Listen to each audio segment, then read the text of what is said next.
You're listening to Becoming Wildly Resilient, brought to you by University of Kentucky Human Resources, Health and Wellness. Together, we will discover how we can thrive at work, home, and beyond. Hello, everybody, and welcome back to another episode of Becoming Wildly Resilient Conversations. My name is Sebastian Calmes. I'm a wellness specialist with UKHR Health and Wellness. And today on Becoming Wildly Resilient, I have my coworker on the health and wellness team, Ann Bassoni. On today's episode, we're going to be tackling the crucial topic of mental health stigma. We'll define stigma, explore its public and internalized forms, and share strategies to combat it. We'll also contrast societal views on mental versus physical health, define true mental well-being, and discuss common conditions like anxiety, depression, and PTSD, covering symptoms, diagnostic considerations, and their widespread prevalence. Our aim is to foster understanding and open up this vital conversation. So let's go ahead and dive in. And thank you so much for being here with me. Thank you. I'm glad to be here. Would you mind sharing with listeners about your background and the work you currently do at UK? I have been working in social work since 1994, and I got my master's here at UK in social work. I've worked in a lot of community mental health settings with people with mental health issues, substance use issues. I ended up here at UK to start the free employee counseling. We have grown from me to having 4 plus 3 contract workers and are pretty busy. We help people with mental health issues, whether it's at home or school. We see a lot of people, and we see kids, we see retirees, and we see the sponsored dependents of employees. How many sessions do employees get per year? Each employee gets 5 sessions per fiscal year. If one employee has a child they also want to see, those 2 would have to split 5 visits. So it's a total of 5. What initially brought you to this career path? My family had a lot of issues, and I just thought I really love to talk to people, and I have always been a good listener, even though I talk a lot. I think for myself, I have struggled with anxiety and depression. It refreshes me to see how people continue on in their lives, whether it's depression, anxiety, schizophrenia, personality disorder, and how when people think that's a weakness, it's actually a strength. I get a lot out of meeting with people, and I love to see them blossom, improve, especially children. It's just interesting because I've noticed problems in my life too. I'm sure most people do anyways. It's just part of being human.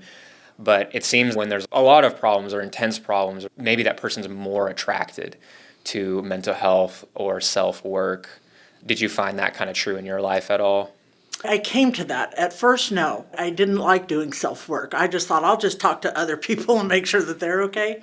I do think there are certain people who just reading a book or listening to some podcasts and things like that, and maybe they get a little bit of counseling. But I love that we're going to talk about stigma, because stigma prevents some people from getting the help they need that you can't get out of, say, a book or that self-care thing, because some people will do the self-care and they will exercise, maybe eat right, talk to people, but they still need more. With that stigma, it blocks some people, so they always feel stuck. What maybe starts as a little bit of anxiety grows into a debilitating anxiety where they can't leave the house. I think when you do self-care and self-help and you have the talk component with a therapist, I think that's ideal. What is a stigma, and how would you define that? A stigma, I think, is when we attribute a part of a person as being something less than or weak. And it often comes from not understanding, in the case of mental health, what mental health issues are, or how those symptoms play out, or we believe what we see in the media. Movies will portray someone where everybody that has depression is going to kill themselves, or everybody with schizophrenia is going to go crazy, so to speak, and kill people. It's on the spectrum, all those different things. The stigma it puts up a barrier to me. When there's a stigma, there's a barrier to getting the help, the support that you might need, especially in mental health. You have The individual who's thinking something's wrong. I'm not feeling right. I'm missing work. I'm arguing with my spouse all the time or my partner, and I really need help. Or if somebody has OCD, you know me, I just like to clean my hands. They reduce it to a single symptom. Then the person says, if this is what my friends think or my family think about mental health issues, what are they going to say if I say I need it? It's the person who's actually experiencing it. You should pull towards someone and say, tell me about this. Because my depression might look very different from your depression if you had depression. We all experience it different, and unless we listen and talk to people, we will always be a little afraid of it, or likely be. What is public stigma versus self-stigma related to mental health, and how do each of these manifest? When it comes to mental health, we see both public stigma and self-stigma. Public stigma is related to the discrimination and the devaluation by others towards individuals who have mental health issues. And we see that come up through biases, fear-based judgments, harmful language, stereotypes. And what happens is those negative attitudes and beliefs can lead to discrimination. Sometimes individuals might be rejected by society, friends, and even family, which leads to more social isolation for individuals with mental illness. The self-stigma refers to the internalization of those negative stereotypes and those fear-based thoughts we see in society that are related to a personal mental health issue. This shows up through some internalized shame and guilt, which leads to alienation and a sense of being apart from others, which negatively impacts our mental health and well-being. It also impacts self-esteem, self-worth, how we see ourselves working and operating within the world around us. And most importantly, it also leads to a reluctance to seek help or engage in treatment. Those are some of the very things that help someone with mental health issues to engage in treatment, to have the support of family and society. Without the help, we'll see more psychiatric symptoms and more distress. It also can negatively impact a person's ability to find employment, which again negatively impacts the individual and their well-being. What can we do to counteract each type of these stigmas? To combat public and self-stigma related to mental health, it's important we educate the public about what mental illness is rather than just what they see in movies or read about. You want to have an accurate picture on mental illness based in fact, and that comes through learning more about different mental illnesses and their manifestations, what it looks like.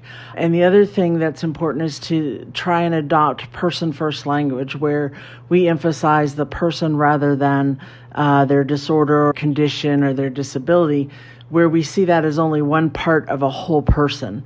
Oftentimes it's better to talk about what the person has rather than what the person is.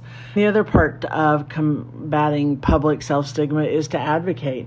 When we hear misinformation, to correct it. When we see someone being discriminated against, to step in if possible, and to provide education even when nobody has said anything, but to provide education to people so they understand what mental illness is. As far as combating self-stigma, that relies on having some compassion for yourself and understanding, if I do this and this, I can maybe feel better, operate better, because mental illness is not your fault. And also to seek support when needed, whether it be because of the mental illness or because of what you're telling yourself about the mental illness.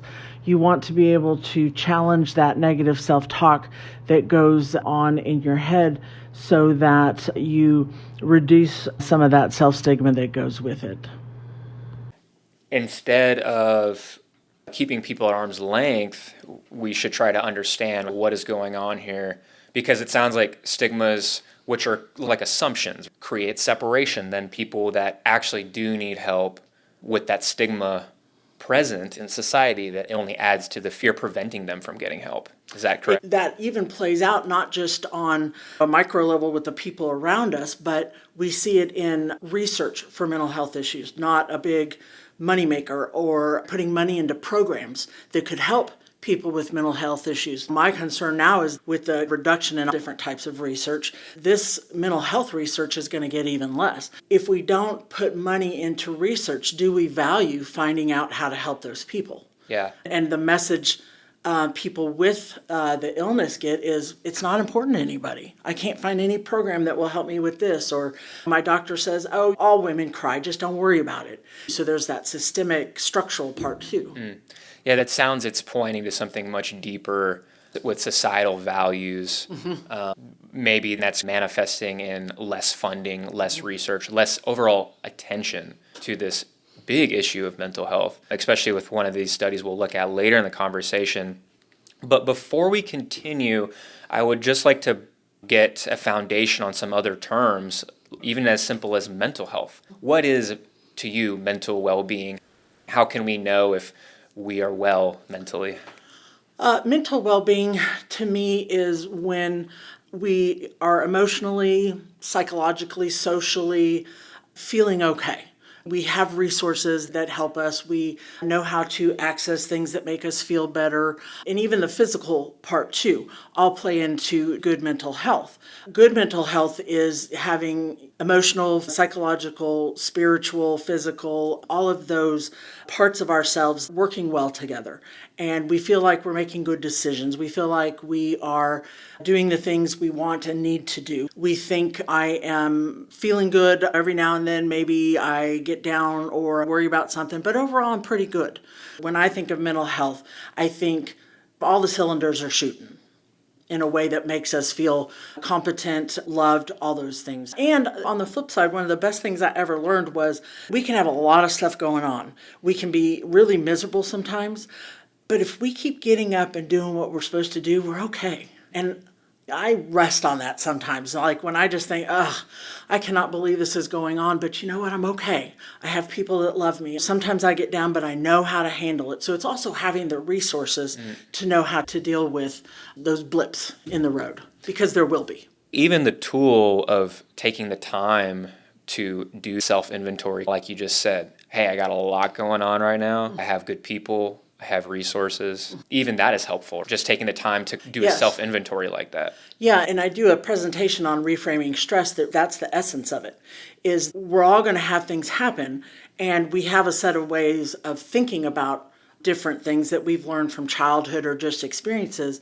One of the things I always ask people in that presentation is, what's the worst that's going to happen if this plays out, and what resources do you have? And that might be, I have a support network, I'm financially able, I have a job. It also can be, have you been through the experience before? I'm always hoping, and my family laughs at me, but I'm always hoping we struggle some early on, because as we learn to handle that struggle, we learn to handle bigger struggles. Whereas if we grow up with this beautiful life and never have it, it's going to be much harder when the big blips come. There's so much research that agrees with you, specifically in motivational interviewing. One aspect, if you're working with somebody, is getting them to see or reflect, where have I met this challenge before when that same or similar challenge comes up? Like you said, realizing I've seen this before or something like this. Yes. And that helps to increase self-efficacy. It sure and does. then to tackle that challenge. Because then you've got something else in your toolbox that says, I was successful with this. Yeah. The last time I did this, I was successful, but I want to do this a little differently. I have been doing mental health for almost 30 years, and I still get nervous meeting new clients. I still think, I hope I can do this. I hope I can listen to them. I hope I can hear. But my stomach gets a little nervous. I'm like, you've been doing this for a while. It usually turns out okay. So is that anxiety? It maybe is a little bit. We want to have a little anxiety. So tell me about that. It's when we were little and we were told, look both ways before you cross the street. And then you got a little bit older and you were able to cross the street by yourself. You still had a little bit of anxiety. It makes you a little more cautious. Same thing when we learn about things that are hot. Should I touch that? Maybe I should get something. But in some ways, it plays out a warning to us to be cautious. Let's think about this. Is it a full-blown anxiety diagnosis? No. Unless it's part of your job and you cannot do it. And say you lose your job because you can't give presentations. Then that becomes something bigger. What turns mental health into mental illness oftentimes is when it begins to interfere in our day-to-day life. We want to be cautious of some things, like meeting new people. Maybe you're walking down the street and you see someone and they're smiling and you think, I don't know about this. It gives you cautious. So your caution says, let's stand back a little bit before we get close. Let's look around and see if anybody else is around us. And then you can feel a little bit better about approaching. So it actually gives us a little buffer of safety. At its most basic level, anxiety is a survival mechanism. It gives us this little blip of, hey, I need to pay more attention right now. Yes, and oftentimes we realize, it wasn't necessary at all, but that time it would be, it's good that we have it. You mentioned a shift. There is a shift that can happen when there can be an anxiety diagnosis. That looks like when it starts to interfere in aspects of someone's life. Can you talk to me more about specific examples of what that would look like? If we stick with anxiety, let's say part of your job description is having to give presentations occasionally, not all the time, and you do it, but you're always super nervous. Maybe you think about not coming to work that day, or you think about ways you could get somebody else to be in your place, or you get up there and you're standing in front of people and you forget what you're going to say and you just stare at them. Let's say that gets to the point where you really start dreading doing those presentations, and let's say you have one in 2 weeks, and now 2-3 weeks out, you're starting to get really nervous. It's starting to impact. You get more irritable. You're not as friendly. You're having a hard time focusing. You get up there and you faint. Oh, man. You're down. And you get up and think, what just happened? Maybe you do the presentation, but maybe you don't. Maybe they say, you know what, let's call this off. The next time you have a presentation, now it's really going to be bad. Now you're really going to think, gosh, last time I humiliated myself and fell in front of everybody and people are still talking about it. Maybe you talk to someone about it and they might give a small dose of an anti-anxiety medication that calms you down, and you give your presentation. That might be more of an anxiety disorder because it interfered with your life, and this medication tends to make it a little bit better. It doesn't mean you have to take medication forever. It just means while you are getting back to that point where it's just a little nervous, you need that medication. That is a very clear example of where anxiety is definitely impacting other areas of somebody's life. We've established there is a stigma around mental health. In your professional career, when did you start seeing that or noticing that? Or has it always been here? In some ways, it has always been for me, but I don't know that I could have said this is what it is, because my granny's brother was in the war. And when he came back, he had the blues, which was their way of saying probably PTSD or depression. And I always heard he had the blues and he was a little off. You knew there was something. I didn't really get what that meant. But I think when it first became apparent was probably in 5th grade. We had a classmate who died by suicide. And it was right before we were supposed to go on this big trip. All I know was they wouldn't talk to us about what happened. And they just said, we found him above the school and he was dead. And for me, I was thinking, we don't just find ourselves dead up in the woods. I had one friend's mom who said he died, back then they said committed suicide. She said, but nobody's going to talk about it because people don't want to talk about that thing. It makes others sad. That's when I started realizing there are some things we can't talk about. Same thing with substance use. Mom's an alcoholic, but don't say anything about it. Some of these things, the stigma is on the person, but it's also the family. But I think it wasn't until I started getting into undergrad and studying psychology that I really got there's a stigma around this because people just don't talk about it. Nobody wants to talk about it. Do you see this as a fear of weakness and then trying to blind our eyes to it, and we don't want to talk about it because then this weakness will infect us somehow because it'll make us sad? It's almost like a fear of our own negative emotions. Yes. I was thinking about compassion and courage with this stigma. We need compassion to see ourselves and to seek help when we need help in spite of what others may think of us. I think there is a lot of internalization of shame when you have a mental health issue because of the stigma. For instance, ADHD. People are always making fun of it or saying it's just laziness. You start to internalize that, so there's that part of you that says, I don't want to ask for help because this is what people think about it. There's that internal shame. There's also the shame our family might feel because there's a lot of people whose family might not know all of their diagnoses because they know who to tell and who not to tell. We've come a long way. It's portrayed in movies or in magazines, it's in stories, and people writing the stories. I just always wish when there was a movie about mental health that the people who were writing and reporting about it understood mental health so they could use the proper words, that they could be more real in their explanations of it. But there's so much fear because when we see how people are treated that have mental health issues, whether it's in the media or in real life, who wants that? Not very many people. We think of people on the street who are without housing as mentally ill, and we don't want to end up that way. So we don't get to know them. We don't get to know how they ended up there. And part of that is the stigma reduces the funding for programs that could help people, especially those who are marginalized and distrust the medical system. Even if there were programs, some of the marginalized groups would be like, absolutely not, we don't trust them. I think fear is a big part because we don't stop to get to know the person with a mental health issue. Another interesting thing is mental dis-ease versus physical dis-ease, where say someone broke their arm and they're in a cast and it's, oh no, are you okay? Let me sign your cast. Yeah, but then it's, hey, I got a PTSD diagnosis. I can see where there's immediately a guard. And that's a weird distinction. It is. And I think if you have a broken bone, it heals in a few weeks. Take the cast off and you go on. But there are some physical diseases that are chronic.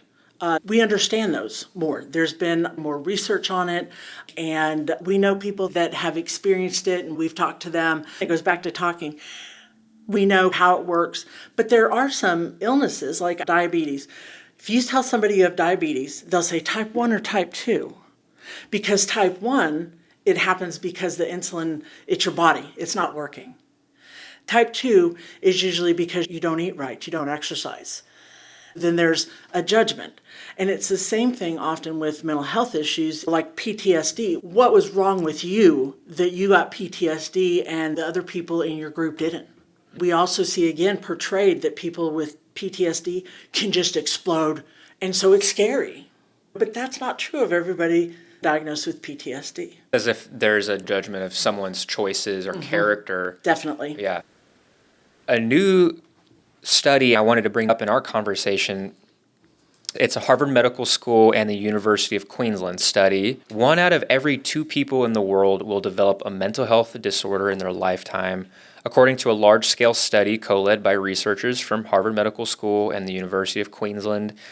The findings are based on structured face-to-face surveys of more than 150,000 adults across 29 countries of varying wealth from all the regions of the world. The researchers said the results demonstrate the high prevalence of mental health disorders worldwide, with 50% of the population developing at least one disorder by the age of 75. Some other highlights from this study: the 3 most common mental health disorders among women: depression, specific phobia, a disabling anxiety that interferes with daily life, and PTSD. And then common mental health disorders among men: alcohol abuse, depression, and specific phobia. Based on this study, it seems clear that taking care of our mental health is critical, with 50% possibly developing some kind of disorder. That makes it especially odd we would create a mental health stigma as a society.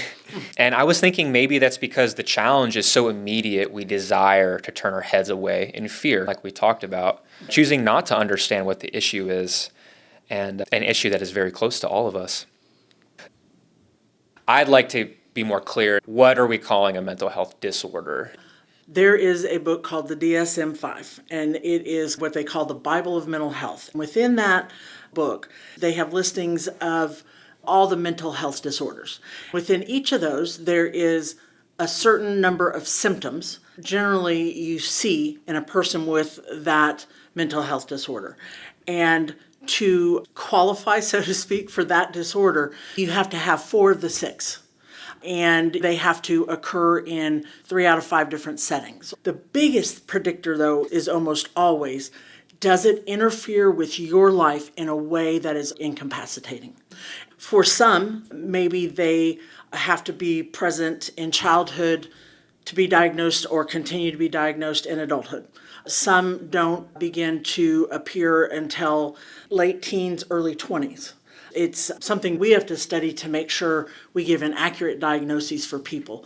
Some people will come in very concerned, oh, I know I have anxiety disorder, when maybe they have some of the traits of being anxious, but they don't meet all the qualifying things, so they don't have an anxiety disorder. According to the DSM-5. According to the DSM-5. Now, there's always debate about what goes into that and what the symptoms are. But really the thing is, to me, getting help, you shouldn't have to wait to have the disorder so that you get this diagnosis, which is one of the things I like about our 5 free visits. We don't diagnose people because we don't get paid by insurance. Insurance really pushes some of those diagnoses. If you want this service paid for, then they have to have some sort of diagnosis. I know when I used to work at a community mental health agency, it was all kids. I didn't want to give a diagnosis to a kid because then they have that. And a lot of times with kids, there is some aspect of a parenting issue, not totally to blame parents, but if we gave them a V code, which is, say, parent-child interaction problem, we wouldn't get paid for that. Sometimes, thankfully, our program did have money that didn't come from insurance, so we could do that. I don't know if that's still the case today. But if you feel like it's interfering with your life in some way, go talk to someone. The goal is not to get a diagnosis. For some people, I know when I was finally told, what you're experiencing is depression, I was like, okay, you mean I'm not just some teen that's not normal. It helped me then say, okay, then what do we do? So we can be better citizens for people that do need help and to recognize those symptoms in ourselves. Could you tell us what is and is not depression and PTSD? Growing up, my report cards would say, she cries easily, she cries too much, very sensitive. That didn't necessarily mean I had depression, because a lot of people cry. But if you are crying all the time and you can't get out of bed because you're crying, or you are sitting at work and you start crying, and on top of that, you stop bathing when you used to be really fastidious about how you presented. Maybe you're not washing your clothes or showering as much. Sometimes we see more irritability when people have depression, especially kids. If you have a kid that is really angry and irritable, a lot of times that's a signal of depression for kids. If you have someone who used to love hiking with a hiking group and suddenly they're like, I just don't feel like it anymore. They stop doing the things they enjoy. 1 or 2 of those might not be depression. There might be something else going on. It might be a physical issue. It might be hormones. But when you put them all together and see where they were versus where they are now, that can be depression. And with work, maybe they can't focus as much. Maybe they look at something and they're like, I know I should start it, but I just can't. I'm sitting here and I'm staring out the window and I don't want to do it. Those would be some signs that maybe something's going on. Maybe you eat too much or you don't eat as much. Even our appetites, sleep is a big one. When we don't get sleep, it sure can impact a lot of things. Too much sleep or too little sleep? Yes, yeah. And sometimes people will say, I don't sleep, but I just stay in bed. So you have to look at all of them together and also where they used to be to determine that. PTSD, you have to have had a very traumatic event occur. And what happens is you start having flashbacks about that event. You become hyper aroused. You're always looking around. I think a common one we hear is for veterans, maybe when they come back and it's the 4th of July and the fireworks start going off and those bangs can really scare them. Not just scare them, but they will start having flashbacks. Maybe it could be a certain smell. It could be a certain sound because of the traumatic event. And the traumatic event can be very different for different people. But if those symptoms are still present maybe 6 months after the event, then that leads to the PTSD diagnoses. And maybe some of the same things, you shut down, you can't go out as much. You begin sticking closer and closer to home. Depression and PTSD often They have some of the same things. Okay. Yeah. And that's why I always say talk to a professional, because they can tease out which is which. Those are some of the different things that you're looking for. Then also different treatment modalities might work better with one or the other. And it depends on the therapist you go to. Depression, oftentimes we think it's just an intense sadness, but it sounds like it's actually more like an intense withdrawal.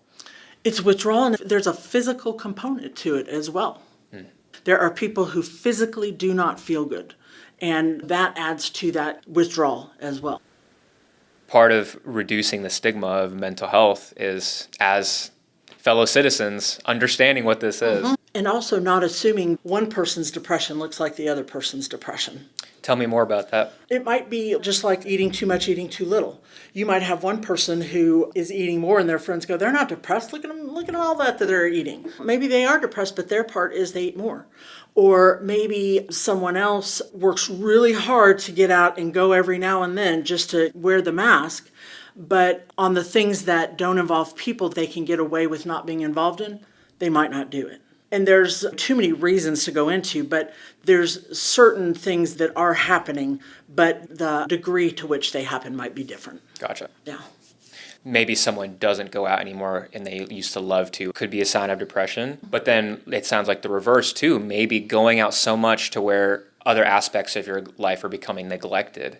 Which could be maybe you go out and now you're drinking more. Also ask people, how has your life changed? When did you notice that things started changing? That's part of that communication when we love someone or we're concerned, is to say, what's going on? You seem different because I see this and this is different. Yeah. And it would take courage and strength to admit, hey, yeah, I actually am not feeling like my baseline self. Right. What are some more preventative tools? You mentioned earlier you give the reframing in times of stress presentation. Could you give us some more practical tools we could start practicing right away? With reframing in time of stress, what I love about it is it always fills me with hope, because if we change the way we think, we can change the way we feel most of the time. It's not easy because we've learned how to think from an early age, and we tend to think in the same manner.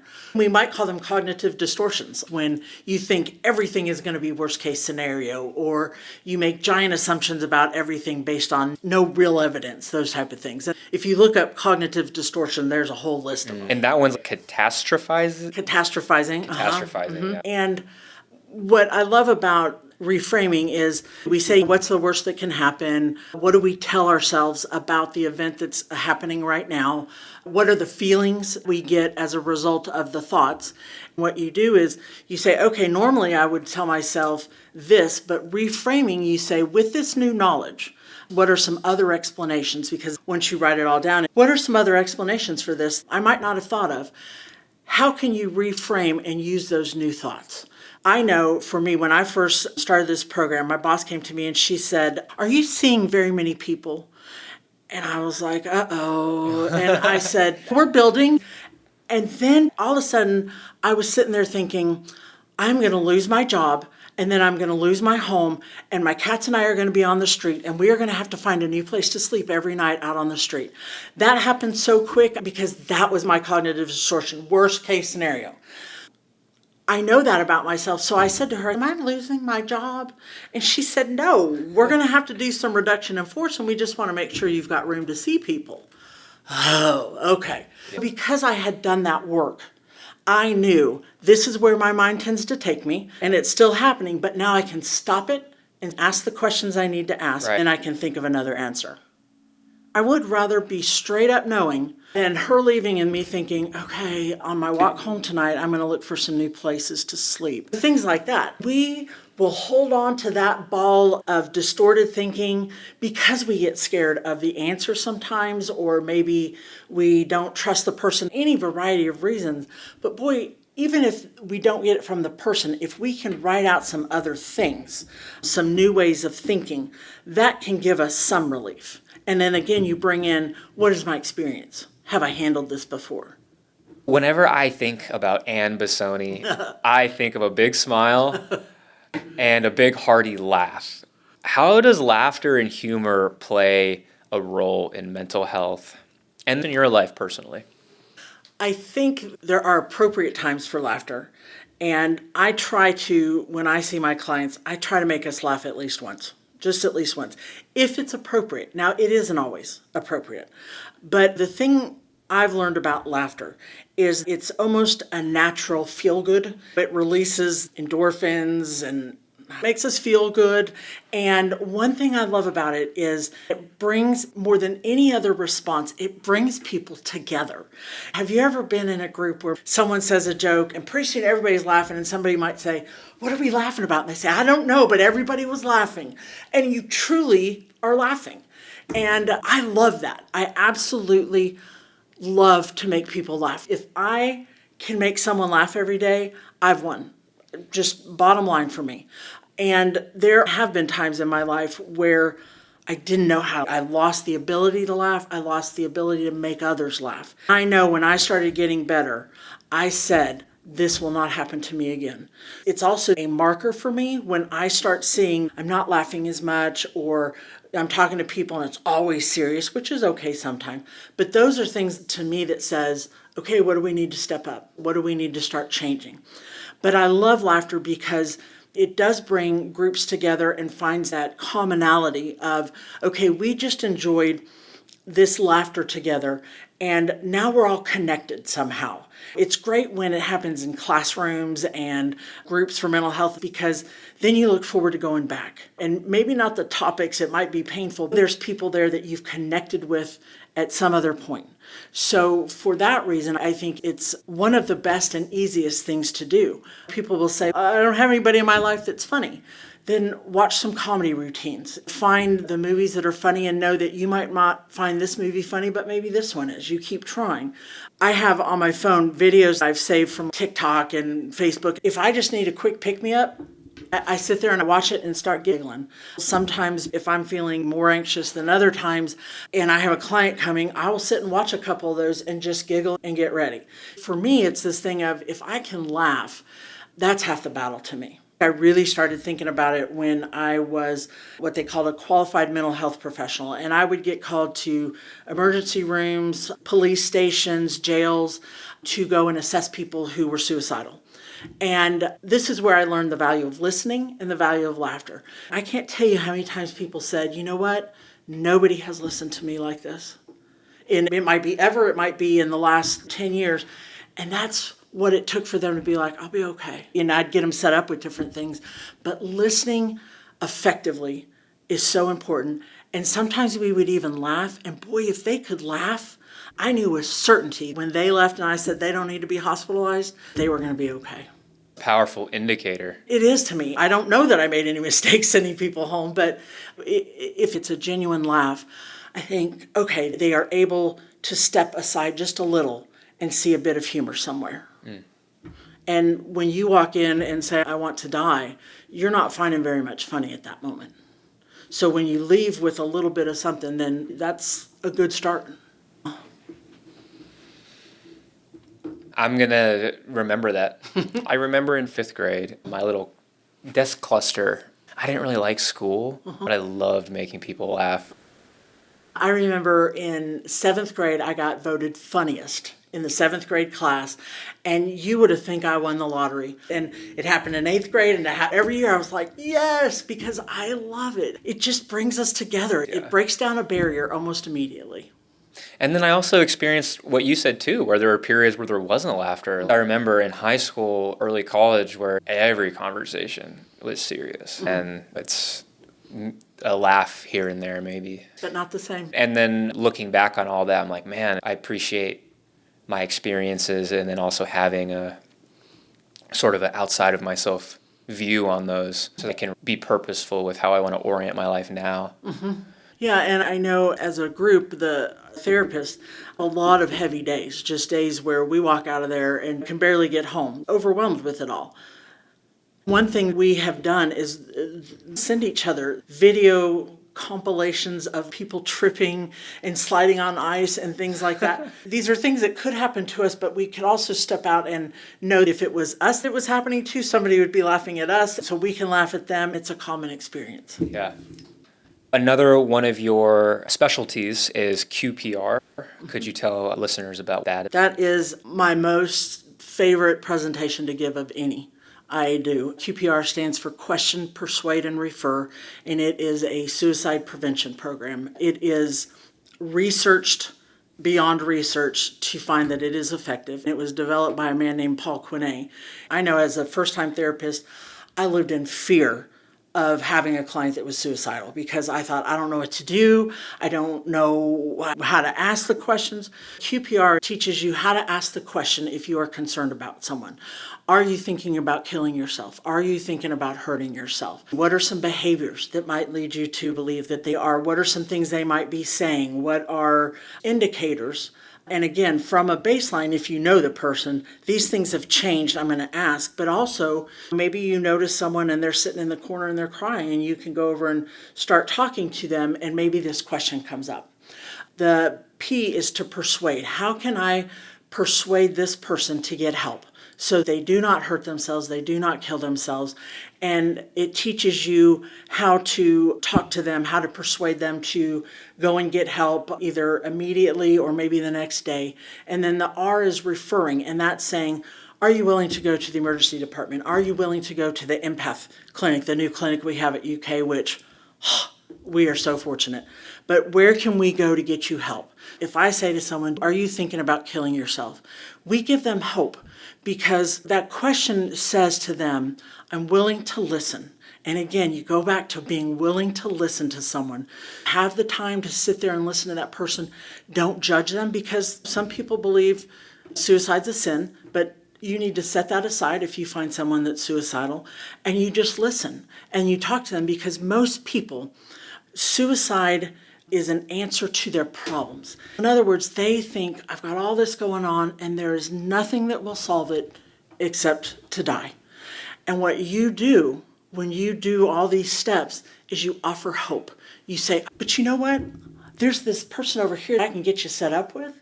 And they'll talk to you, and maybe you gambled all your money away, but you need food. I know where I can refer you to get some food. In their state, they think there is no other alternative. And there often is, most of the time. The majority of people will not kill themselves. And I believe, and I don't know what the literature says, I believe that there are some people who are so intent on dying that they do. But using QPR, I think the chances are 99% you will save a life. The tagline is, ask a question, save a life. Suicide is one of the most difficult griefs to go through, and people are just so scared to ask that question because if they say yes, what do I do? This training tells you exactly what to do. And every time afterwards, the comments are so helpful. This was great. Now I know what to do. Now I can handle it. And boy, what a relief. And just in case you come upon someone who's suicidal, you know how to help. And that's awesome. How can UK employees participate in training? You can always call us and ask for a presentation to your group. Recently, we had a small group ask us, so we're going to turn that into a bigger one. And it'll be in UK now that we're offering it, and you can sign up to take it. It's free. There's also an online one that you can take absolutely free, and that, I believe, is on our mental health page. I love the in-person because we can ask questions and we can explain ourselves through, and Kim Relaford and I both do that. It's about an hour and a half depending on questions and everything. We got online and in-person options. You can call UK HR Health and Wellness. You can email us at healthandwellness@uky.edu. And then also, if you look up the speakers page on UKHR, you'll also find reframing in times of stress, QPR. What are some other ones you give on there? Laughter is the best medicine. We have some on trauma. Those are my three main ones. Excellent. It's been such a good conversation. But before we sign off, if listeners only remembered one nugget of wisdom from this conversation, what do you want that to be? I think just the power of stopping long enough to listen to someone and understand where they're coming from, what's going on with them, maybe what's behind their behavior or their actions. But you don't get any of that if you don't stop and listen and ask questions.